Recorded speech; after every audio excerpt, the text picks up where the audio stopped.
All right, good morning. Today we're going to talk about, we're actually on section 9.3, which is basically multiplying and dividing monomials. Okay, what is a monomial? First of all, a monomial is a number, is a variable, or it could be a product between a number and a variable. Example, 3 is a monomial, x is a monomial, and then 3x can also be called a monomial. So we talked about, so this is what we talked about in section 9.2. We talked about prime, factorization, and prime numbers and composite numbers. Now today we're going to learn how to multiply monomials that have exponent. Example, I'll start with an example here. 10 to the 1 times 10 to the 3. How would you multiply these numbers? Now a lot of people can say, you know what? 10 to the 1 is 10, and 10 to the 3 is 10 times 10 times 10 times 10, which is exactly what it is. So you can just multiply and doing that. Or you can use what we call the product of powers property. Basically, if you want to multiply two numbers that have the same, two numbers with exponent, first thing you have to do is this: you have to make sure they have the same base. What I mean by that is this: I can't have 2 to the 5th times 3 to the second. If I want to multiply these two numbers, I'm just going to have to like expand these 2 to the 5th. You can plug it in your calculator, that's 32. And 3 to the 2 is 9, so this is basically 32 times 9.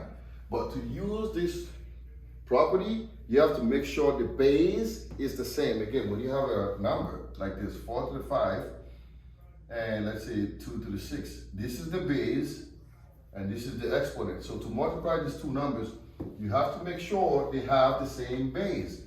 This is why this says, the law says here, multiplying powers with the same base, making sure that they have the same base. So a to the x times a to the y becomes a to the x plus y. And I give you an example. 2 to the 3rd times 2 to the 2nd, or 2 squared, all right? The base is the same, 2 and 2, because they have the same base. I can pretty much condense the number, so it becomes 2 to the 3 plus 2, which is 2 to the 5th power. So 2 to the 3rd times 2 to the 2nd is 2 to the 3 plus 2. And this is in line with the product of powers property, okay? So example, now when you have a monomial here, if you have this monomial and it has a variable, right? B squared times b to the 5. That becomes what? That becomes b to the 5 plus 2, which is basically b to the 7. So this is how you use this property. Now it can become a little complex when you have things like this. Now here I have two monomials, right? 2x to the 3rd times 8x to the 5. So how do you multiply this? You just have to rearrange it. We learned that in chapter 9.2. So it's going to be 2 times 8 times x to the 3rd times x to the 5. So if you can see here, what I did was I rearranged it so numbers are being multiplied together, and then the variables on the same side as well, all right? So 2 times 8, that is 16. And then x to the 3rd times x to the 5, if we use this property, it becomes 3 plus 5, which is basically 16x to the 8. So it's pretty simple stuff, all right? So that's the product of base, or product of powers property, all right? So we're gonna move on to now talk about how do you divide numbers. Now I give you a more complex exercise here. You want to do that on your own if you want, go ahead and do that.